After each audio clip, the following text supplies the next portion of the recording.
When it comes to health and wellness, the all or nothing mentality is trash, and that is what I want to talk about today. How you don't need to be all in all the time in order to still have progress and feel better. You're listening to the Wellness Simplified podcast. Simple wellness tips to help you improve your life without turning it upside down. With your host, award-winning fitness instructor, nutrition coach, and wellness expert, Suzi Fevens. There are lots of places and times in life where all or nothing is relevant. I cannot think of one off the top of my head right now, but there are lots of times when that is something that you really need to do. But that is not the case for most things when it comes to health and wellness. You know, a lot of the problems that we are having as a society this millennium, this generation, whatever, is that we sort of feel like it does need to be all or nothing. You need to eat well 100% of the time, or it's not worth eating well any of the time. We have to be exercising on a regular basis every single day, every single week, or not at all. Like there's no in between. And that is really doing you a disservice. It's truly, truly doing you a disservice because, you know, if you're not exercising at all and you're only able to go for one walk a week, one walk is still 100 times better than no walks. I am currently in the middle, not quite the middle, but maybe, I'm not sure when this is going to air, so maybe we are at the middle or maybe a little bit further, of my 12-week summer at-home workout program. And at the point that I am recording this, which is going to be a few weeks before you hear it, last night, I went down to do my workout. So if you're not part of my workout program, I have it set up as a circuit. So depending on which workout you're in, there is a certain number of exercises. For each of those exercises, there's 3 or 4, sometimes more, different variations so that you can choose based on your level which one you want to do. So for example, if one of the exercises was push-ups, which it has been, there is an option for a wall push-up. You could do a countertop push-up. You can do a kneeling push-up. You can do a full push-up. And, you know, if you really wanted to go crazy, you could do like a clapping push-up or something. So there's a version for each person. That's why it's good for all levels, because I have a different version for every skill set, or every skill level rather. And then from there, you get to choose your number of reps. So it goes anywhere, I think, from 10 to 15. And then you can also choose how many times you want to do that circuit through. So one time through all of the exercises, obviously, is one circuit. You can do 2, you can do 3. Each person chooses their exercise, their reps, their number of times they go through the circuit. So generally, I do 2 or 3 rounds.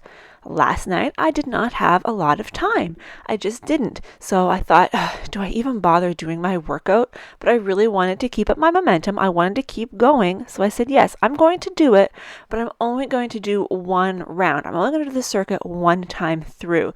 So because I knew I was only going to do it once, I opted for a harder version, or using heavier weights for some of the exercises than I normally would, because I was only going to do it once and I didn't have to save a lot in the tank, so to speak, for the subsequent rounds. And for some of the exercises, I did a few more reps as well. So the ones where I didn't increase weights or didn't increase difficulty, I did 15 reps instead of 12. And those where I did increase the intensity in some fashion, I stuck with 12. So my workout took 10 minutes, maybe at most. And then I was done. So it wasn't a long workout by any stretch of the imagination, but I got my heart rate up. I got my muscles burning. I could definitely feel it as I went back up the stairs. But it was only a small version of the workout that I would normally do, and that's okay. And sometimes I have to do my workouts after I've taught a class. And if it's on Wednesday after I've taught my body sculpt class, where I do mostly demo the moves and I only use 1 pound weights because it's not supposed to be my workout. I'm just there to help facilitate everyone else's workout. But, you know, it still can be a little bit tiresome sometimes. So I will often lighten up on my intensity or my weights or my number of rounds after a body sculpt class for those same reasons. Not because of a time issue, but because I've already fatigued some of my muscles, and there's no point in over fatiguing but still I want to get my workout in. And you might say that I'm falling into that all or nothing mentality there, but I exercise almost every day, so it's hard to find a day to do a strength workout that I'm not already exercising on, which is why I like these really short workouts, the ones that I can customize to make as long or as short or as intense or as inintense, which isn't a word, but I've just made it up, as I want. And this is something that I've had to talk to a few of the members of the summer program about, because it's easy to think, okay, I'm getting used to doing 3 rounds all the time. If I don't have time or energy for 3 rounds, I shouldn't do it at all. No, there is that beginner level. If you are someone who's doing 3 rounds all the time, if you are having a day where you don't have a lot of energy, you don't have a lot of time, you can still do 1 round of an easier version of the exercise and still get a little bit of movement in without overtaxing yourself. It's not all or nothing. You don't have to go full tilt or do nothing at all. There is a medium there. And the same goes for most anything. Sure, it would be great if we all got up and meditated for an hour every morning. That's never going to happen for me. That is not what I want to do in the morning. So if I can find a 5-minute chunk of time a few times a week, that's certainly a lot less than what I would ideally do, but it's still 15 minutes more than if I didn't do any at all week. Little bits count, little bits add up. All or nothing is trash. Do what you can do, incorporate what you're able to incorporate into your daily life, and know that any little bit you do is better than nothing. If you can only go for one 15-minute walk twice a week, that is 30 minutes more than doing nothing at all.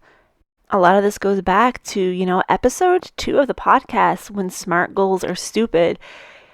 All or nothing is also stupid because you can do a lot in short periods of time that might be less than what you ideally would like to do, but more than what nothing is. You may not be in a place where you can eat super healthfully all of the time, but when you can, opt for it, and that's better than nothing. One healthy salad a week is still more nutritious for you than none. Little pockets, little bits. Also goes back to that easy big win. Episode number 6. These things are also closely interrelated. Find those simple things, those little things will make a big difference. Get up in the morning, drink a glass of water. Even if that's the only glass of water you drank in the day, at least you had that much. All of these things add up. They truly add up. All or nothing is garbage. So, I want you to think about that. Where are you still holding on to that all or nothing mentality? Where can you start to toss it out the window and allow yourself those small wins that maybe seem so small that they aren't worth anything? I'm here to tell you they are worth a lot. A lot. So that is what I want to leave you with. I hope you have a wonderful day. I hope that you are able to incorporate some of those small wins, toss the all or nothing, and finish this day feeling a little bit healthier than you started. But if you don't, maybe tomorrow.